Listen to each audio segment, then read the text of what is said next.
Fool! It is not yours, save by unhappy chance. It could have been mine. It should be mine. Give it to me!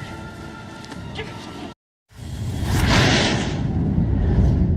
Hey guys, and welcome back to another episode of Lord of the Rings Theory. Today, our fan fiction takes place in the timeline of the Fellowship of the Ring. While the company rests in Amon Hen, Boromir is gathering wood when he encounters Frodo. What if, instead of Frodo using the ring to get away, Boromir secured the ring just as he planned, his strength overpowering the Hobbit. The ring now in his grasp, Boromir casts Frodo away, marveling at the ring. He cries aloud, putting on the ring and vanishing.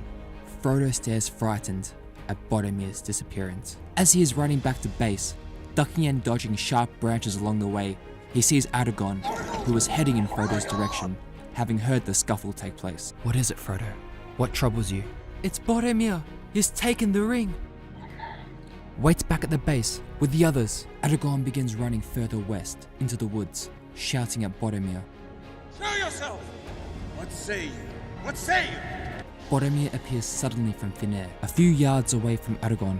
Still grasped to his belt, Aragorn reaches for the hilt of his sword. Boromir. What have you done? Boromir's gaze from the ring was broken for the first time.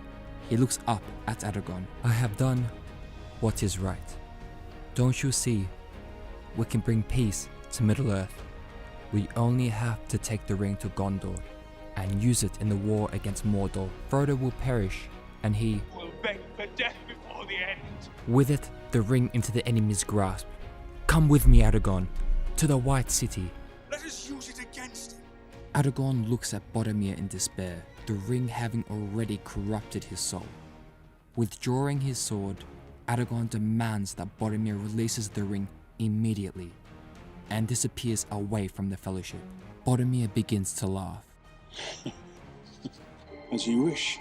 In a flash, Boromir disappears. Aragorn's training and experience of being a ranger have never been more important than in the present moment.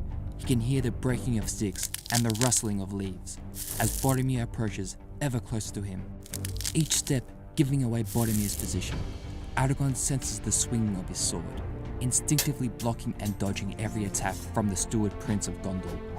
Unable to maintain his defense, Boromir eventually slashes Aragorn's legs and arms, toying with the ranger. Boromir takes off the ring. All your life, you have hidden in the shadows, scared of who you are, of what you are. I will not leave the ring within 100 leagues of your city. Boromir is infuriated at Aragorn's stubbornness. He declares that he does not need to wield the ring to defeat the Dunedain warrior.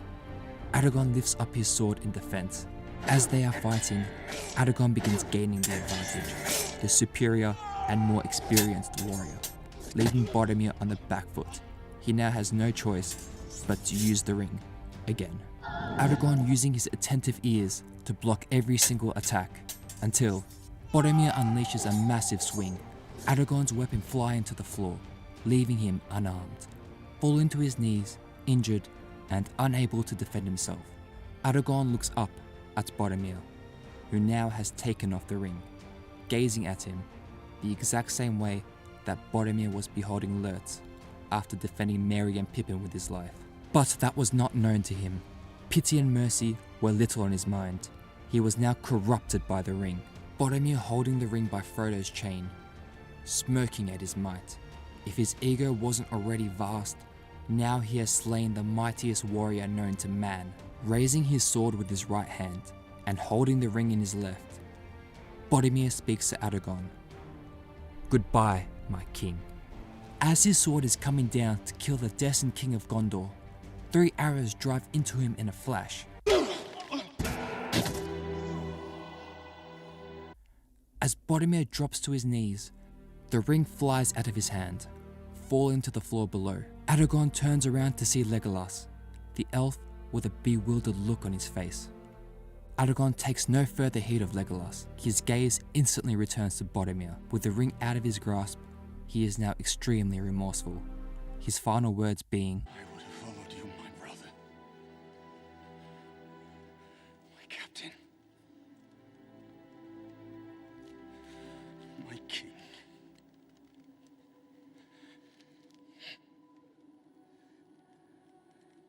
As the rest of the company approached Aragorn and the fallen prince, Sting shone bright, and those that remained of the Fellowship prepared to fight the incoming Uruk-hai. Hanonle for watching, and I'll see you on the next episode of Lord of the Rings Theory. Namaari. Embrace the power of the ring, or embrace your own destruction. Renewed shall be blade that was broken. The crownless again shall be king.